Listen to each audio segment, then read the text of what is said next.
Hello সকলকে। দেখো আজকে আমি সুজাতা, তোমাদের বন্ধু। দেখো আজকে কি নিয়ে এসেছি। আজকে পটলের চপ।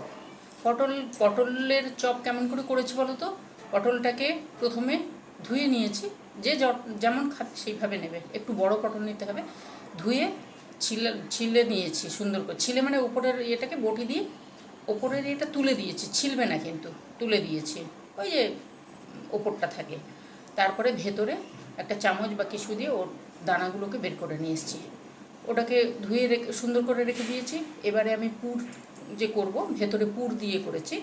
পুরের মধ্যে দিয়েছি আলু সেদ্ধ, টমেটো, তারপরে আর কি দিলাম, ক্যাপসিকাম দিয়েছি, পেঁয়াজ দিয়েছি, বাদাম দিয়েছি, কিশমিশ দিয়েছি, আর কি বলে ওটাকে, কারি পাতা দিয়েছি। আর নুন, যেমন নুন যায়, লঙ্কা যায়, ওইভাবে দেবে। যে যেমন খাও সেইভাবে দেবে। নুনটা কিন্তু দেখে দেবে।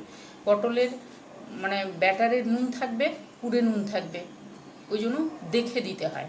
আর ব্যাটারের মধ্যে বেসন দিয়েছি 1 চামচ, 7 চামচ, আমি 6টা পটলের জন্য 7 চামচ বেসন দিয়েছি। 2 চামচ চালের গুঁড়ো দিয়েছি।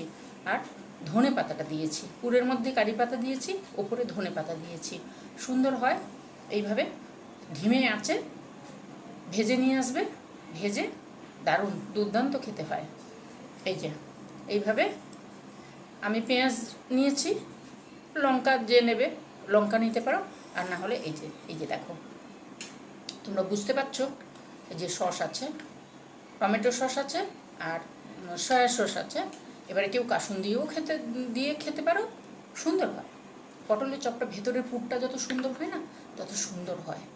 ওই জন্য এইভাবে করবে। সবসময় পটলের তরকারি খেতে ভালো লাগে না, এক আধ দিন খাওয়া যায়। এখন বৃষ্টির সিজন, ভালো হয়, খাওয়া যায়। তোমরা করে খেও।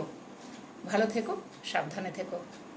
আর কি করবে, ভালো লাগলে, পছন্দ হলে সাবস্ক্রাইব করো, লাইক দিও, আমার সঙ্গে থেকো। চললাম, টাটা, আসবো অন্য দিন।